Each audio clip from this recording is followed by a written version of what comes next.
I'm at the Aspen Institute in Colorado to meet Whitney Wolfe Herd, the CEO of Bumble. Her goal is simple, a kinder and safer online social network for all. How do we use our product to actually engineer better behavior instead of just facilitate bad behavior? It started with the Women First dating app and is on its way to become a lifestyle brand. Today, she is the youngest female CEO to ever take a company public. The fact that I was the youngest, I'm like, oh my gosh, we have a problem here. I'm Monica Langley, and this is The Inflection Point.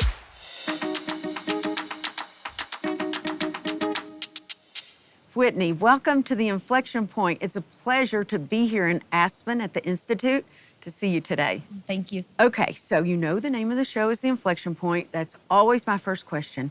So, was there a moment in your life when everything changed? I mean, I think everybody has many inflection points every single day, but few of them actually stick and become real inflection points, right? Mm-hmm. And for me, my inflection point, I would say, was when I thought I was at the bottom of my barrel, when everything seemed to crumble. I had left a very high-growth startup in 2014 after being a co-founder there and helping build the business with, a small and really passionate team for 2 years. Yes. Tell us what the company was and so what the happened. company was Tinder, and when I left, my world fell apart. And everything that I left continued on in this remarkable trajectory, and I was kind of, I'd fallen off the rocket ship. A lot of people find their inflection point and say, this was when something great happened. That was the starting point for my life. And you're saying your inflection point was like at a rock bottom moment. Yes, and I think perspective is so critical. Leaving this company that I was so incredibly passionate about, which meant losing everyone that I had been involved with for 2 years, from coworkers to friends to network, this felt devastating. And, the publicity that followed was something I could have never anticipated or expected or fathomed. I mean, it was a sensation, and you became sensational in a way. Well, it was wild to watch this whole narrative unfold about yourself when you are really at home in sweatpants, crying, devastated, lost, confused, and at 24 years old, you think your life is over. That's a really sad place to be after just months before you were on top of the world. But what followed really shifted the whole next chapter of my life. Whitney, a lot of people can relate to what you went through. I mean, all of us have had setbacks and have been on the floor and cried and like, where do I go now? All of a sudden, I was actually exposed firsthand to how broken and toxic the internet was. I would wake up to dozens, if not hundreds of messages of sheer hate from strangers, and oftentimes people that weren't strangers. And so that was where I really had this moment, literally in the sweatpants, depressed. On the floor? Literally on the floor, a bath mat to be precise, in a bathroom. Okay, that's a good visual. Yeah, but it's a real one, just to be, just to really put it all out there. And I had this epiphany of sorts. If I was going through this as a woman with resources and support and friendships and all of the great things, what is the 13, 15, 12-year-old, 22-year-old who doesn't have the same support system going through? What is happening to her on her phone? And I really thought to myself, listen, I've got this experience. I know what goes into building a tech company. I now all of a sudden have this like random public name. And that was really where I decided I'm going to go and build a woman-only social network to recalibrate how we treat each other. So that was really the beginning. And then, of course, that journey took on a whole life of its own in order to get to Bumble. So how did Bumble originate? Yeah, so like any, origination story, there's lots of twists and turns, right? Nothing is linear. So basically, I had this intention of building this positive social network. And I start designing with, a designer, and I start ideating, and I start, the name was going to be Merci. So I start the whole process, right? We are picking colors, and we're choosing exactly functionality and drawing, mock wireframes and the whole thing. And then I get an email out of the blue from a man that I had met briefly during my time at Tinder.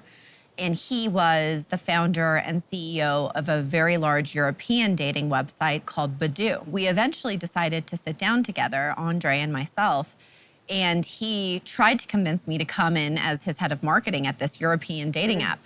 And I respectfully said, no, thank you. My next go round, I'm founder and CEO. I have to be in control of my destiny. After lots of back and forth, he basically says to me, okay, I'll make you a deal. I will give you all the resources and the investment, and I'll give you a remarkable partnership opportunity, which you won't find in Silicon Valley. They're just going to give you capital, and that's it. And you can build anything you want to empower women and to make the internet safer. I support it. I'm behind it 100%, but there's a caveat. It's okay. This does sound too good to be true. What's the caveat? Yeah. It says it has to be in dating. Again, I'm traumatized by the word dating at this point. I don't even want to think about the dating world.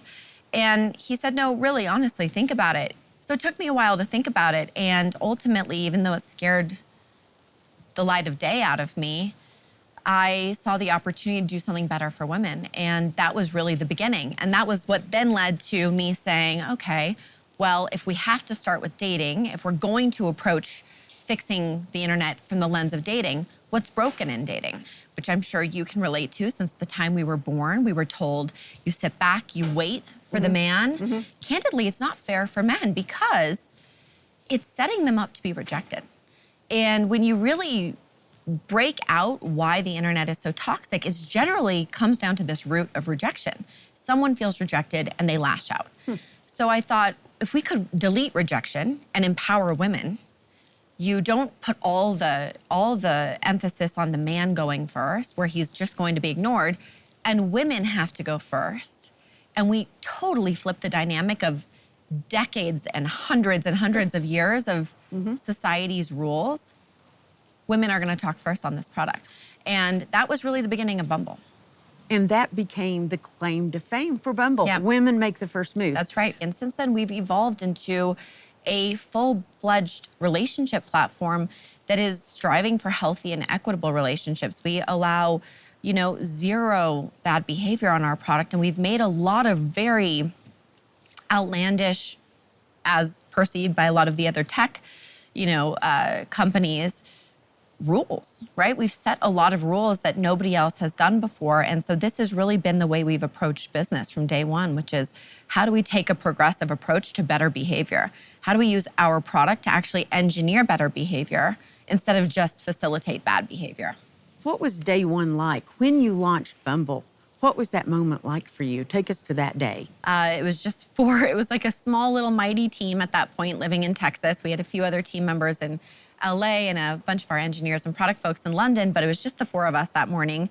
And it was really scary because it was interesting. Remember, I had this awful online persona, like Whitney Wolfe, Tinder villain. And one of the tech publications actually got wind that Bumble was going to launch. And the whole plan with Bumble originally was I did not want to attach my name to it until we had, 500,000 users. And then slowly I would step into it publicly because I didn't want it to be the me story. And so this whole expose article came out before our launch, and we had to scurry and figure out how to reclaim the narrative. And so we had to basically come up with a last-minute launch strategy. And those three women I talked about actually jumped out of an airplane for our little video that we were using to explain the narrative of making the first move. And the whole message was, it's a lot harder to jump out of an airplane than it is to send the first message. And so just go for it. Just make the first move. So let's talk about your origin. What propelled you to have this strong opinion about how women need control? Yeah, I think it's a culmination of my whole life. I mean, I was always kind of an outsider in Salt Lake City. I have come from a mixed family in terms of religion. So, Salt Lake City, especially in the early 90s, was very, very religiously kind of singularly Mormon. And I came from a Jewish father who was very Jewish, and his family is very proudly Jewish, and we would celebrate all the Jewish holidays, and I would do the Jewish preschool, and then I had a Catholic mother. And so I was never enough for any group. And, it's quite shocking how discriminatory a lot of people can be towards the Jewish faith, right? This is something I've struggled with most of my early life, was having people call me names because I was Jewish. So I kind of grew up always being an outside looking in, right? I was always observing these different communities. And in all of these communities that I was raised in, I found them to be quite patriarchal. And I think I was yearning for a world that was different, right? And so as I started having my first relationships, I found myself in quite toxic positions, right? Where I was more of a controlled substance than a woman. Then I would look across my group of friends and even to their mothers, and they were in the same relationships. And so I would say that, that moment where I said, women have to make the first move. It was probably bubbling in me for years, but it never came out in this formulated fashion until that moment. So you start Bumble, and it itself is a big sensation. I mean, it is a huge success. And the cool thing about Bumble, it's not just about matchmaking, it's a mindset. It is, It's not just a dating app. It's so much more, and that was always the intention, right? I'll never forget in those very early days of design, everyone was drawing hearts and love and cupids, and I said, no, nothing romantic. So nothing romantic. This is going to be a major connection tool. This is going to be the inverse of Facebook one day, right? If Facebook's for people you know, we are going to be for people you don't. We are going to help friends connect. We are going to help business partners find each other. This is going to be the future of connection, the future of women having healthy, empowering relationships beyond their love lives. So don't use hearts. Whitney, you had such a great vision beyond the dating app. What did you do to make the culture at Bumble so unique and empowering for women? Because it is a pretty different culture from tech firms. Let's be honest. Yeah. Technology companies don't have a Bumble culture for the most part. I think, listen, and by the way, our culture is not perfect, right? We have our fair share of issues, which I think that's part of a good culture, is me being able to say that to you. The reality is building a company is hard, and curating and cultivating and managing a team is even harder. That's the hardest part of building a company. But what I personally have tried to do, and I've tried to encourage our other leaders, and I've tried to infuse it with others, is to just lead with kindness. And kindness to me is not being nice. These are very different things. Being nice and kind are very different. Nice is telling people what they want to hear. Nice is putting things under the rug. And kind is delivering tough truth, but in a gentle and, compassionate, empathetic way. So, our culture has always been really working backwards from the mission, right? If our mission is, how do we create healthy and equitable relationships for people? Let's try to do that amongst ourselves. And also then, more recently, you were the first CEO when Texas passed the abortion law to come out. You've started a VC, I think, for women of color. I mean, you are continuing to be out front to help women.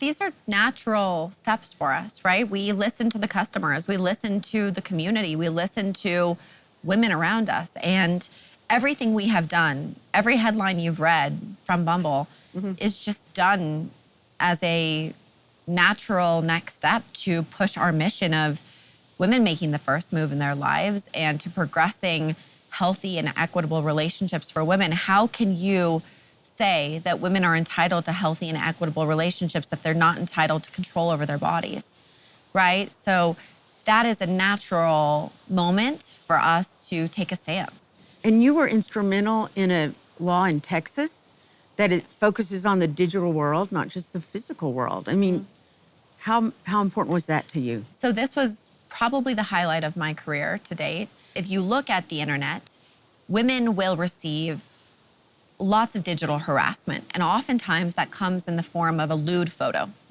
unsolicited lewd photo. Now, if somebody exposed themselves on the street, they, took their clothing off, they would be arrested. And there would be a very serious consequence. This is really bizarre and devastating that there's, You've got the physical world that strives to protect you, and then you've got the internet and it strives to hurt you. But more girls and women are influenced by the digital world That's than right. the physical world. If you look at data, girls and women are spending a great portion of their awake hours on their phones. So what are they being exposed to? They're almost more at risk on their phone than they are on the street. As a mother of a daughter, she began seeing those lewd images as soon as she got a cell phone in middle school. Yeah, it's devastating and it's disgusting and it's unacceptable. So we reached out to both sides of the table. And so we started getting this put together with great representatives, and we made it nonpartisan. And we're very, very, very proud that it passed with a unanimous yes vote at the Texas Senate. So this is now an actual law in the state of Texas. And that was in 2019? That's right, 2019. And we are now actively pushing this in other states and hopefully at the federal level, and then hopefully even in other countries. The internet is the wild, wild west, and it's dangerous. And so I'm personally deeply passionate about using Bumble's platform as a vehicle to hopefully enact change. It's fascinating to me that you say that this Texas law is the highlight of your career. I would think you would say Bumble. The creation of Bumble is your highlight. I love Bumble, of course, but there is no law without Bumble. There is none of these great things without Bumble. And Bumble is, it's my heart and soul. It's my first child. Well, you did give birth to Bumble, and when you did the IPO, you were the youngest woman to take a company public. What was that like for you? Well, that statistic is actually disheartening, right? The fact that I was the youngest, I'm like, oh my gosh, we have a problem here. It was a sensational moment, and it was... Well, you were 31 at the time? 31, yeah. Mm-hmm. That's young, come on. Of course it's young, but it was shocking. There's a lot of men out there that have done IPOs in their 20s. And when you think about what leads a woman to be the youngest at 31, it's that we were never invested in properly or encouraged to go out and forego society's standards to go and try to create a company and then to take it public. And I will say, going public is not just me. It was a huge labor of love from so many team members. Bumble in general is not a one-woman show, right? This is an army it's a hive of a lot of incredible people that made it possible. So I certainly cannot take singular credit to any degree, but as the CEO of the business, as the founder of the business, it was really a really remarkable day to see that we all collectively made it, that we got to that point. It was really exciting. And you were holding your my son, baby, your yeah. true, real physical Yes, child, my sweet not little your corporate boy. child. Yeah, not my corporate child. And I guess he couldn't tell what the heck was happening with No, Mom he when was- the confetti came down for the IPO. He almost pulled Mom's face off during that. I think it was a little overwhelming for him, but he loved the balloons. He loved the confetti. He was taking some of his first steps backstage. It was a really special day. Let's talk about your success, which is phenomenal and fantastic. But do you sometimes feel like, as a successful woman, you're still having to defend yourself? I mean, are you, as a woman, do you feel you're judged more harshly? Yes, I think so. But I've stopped defending myself because I'm not going to do it anymore. I think it's exhausting for women. We just live in constant defensive mode, right? And that is so exhausting. And I don't owe anyone any explanation. And if a man doesn't have to explain himself, I certainly don't need to.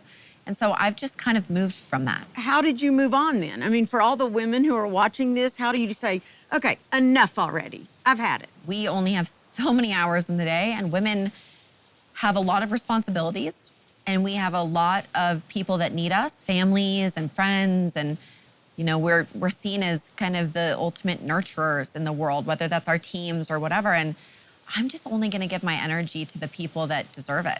And I'm just not going to give it to anybody that doesn't. Speaking of being a CEO and now saying, okay, enough of this, do you find that it's harder for women today to become a CEO or to stay a CEO? The staying the CEO part is actually a very interesting topic. And what I think is sad, and actually I had a somewhat heated discussion about this the other day with a man who I respect quite a bit.